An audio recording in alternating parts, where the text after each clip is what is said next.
Hello, guys. This is Derek Boujan from the U11 AAA Southern Tier Admirals coaching staff. I'm going to be putting some videos into this team page to help kids kind of see and help develop some of that hockey IQ. It's a lot easier to see visually when what we're talking about on the ice and try to reinforce some of those ideas. So the very first thing we're going to talk about is our forecheck. And primarily we play a 2-1-2 stack, and we're asking our F3 to overload. So this is a video kind of explaining what an F3 overload is and how we want to execute. Okay, so we've talked about a 2-1-2 stack. So if puck gets dumped in, our F1 is looking to come inside out, push pucks up the wall, with our F2 quickly identifying that we are forechecking and coming in and sealing the ice. So this is called a 2-1-2 stack. And it's called a stack because we're sending our first F1 and our F2 to the puck carrier. Now on this play here, what we want our F3 to identify here is he's going to come through the middle of the ice. This is going to protect from any D to D play. If they do go D to D, then our F3 has to quickly identify this, and he's now going to come and pressure their D2 with these two guys reloading. Okay, now one thing that we want to understand is that when we talk about our F3 and we talk about overloading, we're overloading when F1 and F2 have created a battle or have gotten possession of this puck. So if F1 and F2 have come in and they have now created contact, our F3 we want to overload. So what that means is we are going to cut the ice in half. We want our F3 to come and be on the same side, so the strong side of the ice as the puck. And now we're into an overload position. Now, the positioning of our overload guy is important. We want him to be slightly close to be behind the puck, because if a puck gets squirted up, he's able to jump on that. If a puck squirts down, these guys can stay in pursuit and he's taken away any play through the middle. If their team grabs the puck and they want to transition and come from strong side to weak side, our F3, who would now be here overloading, is going to it's called tracking. So our F3 is going to track across the middle of the ice and take away any play that this D can now come through the middle. So we're basically forcing their D on this play to come to the strong side wall, which is going to allow our defenseman to pinch and try to create a secondary turnover. The other thing about the F3 overload, if I draw in defensive zone coverage, we have the weak side winger, we have the strong side winger, is it creates confusion. Because F3 is kind of in a soft area, the weak side forward, the strong side forward, and their net front D, all three guys kind of have to watch him. So what ends up happening is it creates a little bit of confusion because nobody knows exactly whose responsibility he is. If the D comes up and creates this, then this is going to allow a lot of time and space for our weak side D to slide in back door. If the winger slides over and covers F3, then this allows our weak side D to come in and close off the zone. So having an overload position in our F3, not only does it help us with defense for any puck coming up the wall, because it allows our D to pinch hard. Any puck that comes down, it allows him to track and take away the middle. But it also, on transition, if we see F1 or F2 get the puck, F3 is already in a soft spot as a pass option to create immediate offense. So when we are overloading, cutting the ice in half with our F3, it puts us in a good position to have a lot of options on both the defensive side and the offensive side of the puck. When we have a good F3 here, our D can be very aggressive holding the line. The other thing here that we have to try to teach these guys is the positioning of F3. So if I erase this, right now what's happening is our F3 is getting here. He's too high. This is very much allows a D to pinch, but he's not ready to create any offense. And if that puck comes from weak side, then our F3 is not in a position to track and take away the middle of the ice, which will allow our D to pressure their forward. So one thing we want to understand is that our F3 should be as low as their third guy. So in this scenario here, if the puck is in the corner, we have a strong side winger. This is the defenseman's responsibility. We have their weak side winger who's here. So that's 2-man, that's man on man. And we have this, our F3 could be as low as their third guy right here. Now we want to be able to find that little soft area. So he's probably halfway between their wingers and the D, but right now our F3 is hanging out here, and he's kind of just playing as a defensive lever rather than being able to be included in offense. So a lot of times you'll hear me say, get involved, get involved, get involved.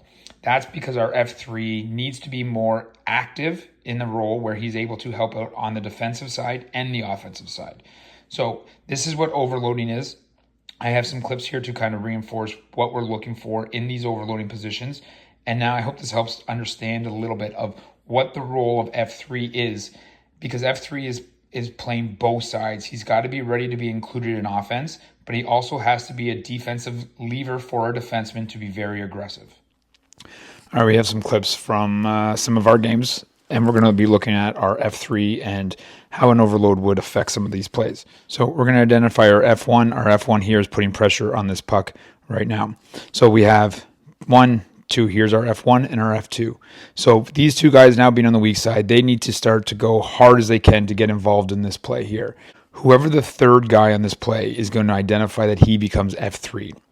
What we want on this play here is our F3 to now overload. So once we see contact here, we can see our second guy is now starting to come in and get involved.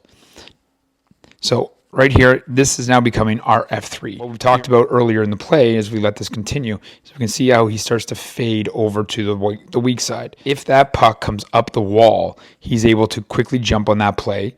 And also if he's in this position here, it allows Kazemi, who's now our strong side defenseman, the ability to pinch down hard and hold that blue line. We can see that our F3 is moving away from overloading, but over to the weak side. And then that puck now comes out. At this play here, if our F3 was overloading, our F3 could put pressure in this area right here and take away the middle of the ice, forcing this player to either go outside this way or work outside this way, because our F3 is also responsible for protecting the middle of the ice on the opposition's breakout. You can see we have no good F3 and we give an easy breakout, and that's an easy exit for Grey Bruce. So if I start back from the beginning, we can see right here, our F1 does a good job of getting in on a loose puck. We need our F2 to be more aggressive and more active and get involved in this quicker. And then we want our F3, if he stays in this position here, we're in a very good spot, but we start to leak out of the strong side, away from an overload, and we give up an easy pass through the middle on breakout. So here's our second clip. Same thing, if we cut the ice in half, right through the middle, puck is on this side of the ice. So this would be our overloading position. So if I let this play a little bit, we can see we get contact, or we get our F1 to create some contact and some physicality, which triggers our F3 having to overload. Our F3 in this clip here is Oliver Kazemi, who's playing forward in this game. What we want is we want Ollie to recognize and get over into this position here where he is behind the puck. Like we said in the video earlier, the distance that he is going to be as low as their third guy. So right now, their third guy would be this defenseman. That lets Kazemi come down into this position right here.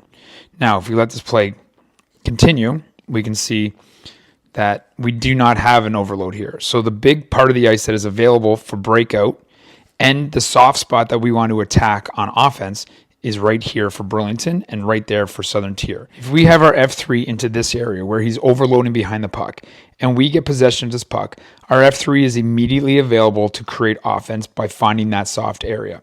On the opposite side, if that puck gets leaked up the wall, this allows two things to happen.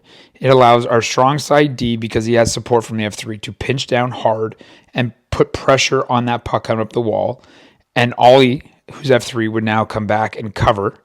It also, if any puck comes out and goes this way around the net, Oliver can track across, forcing the opposition to throw pucks up the strong side wall, which would allow our now weak side D to pinch that play off.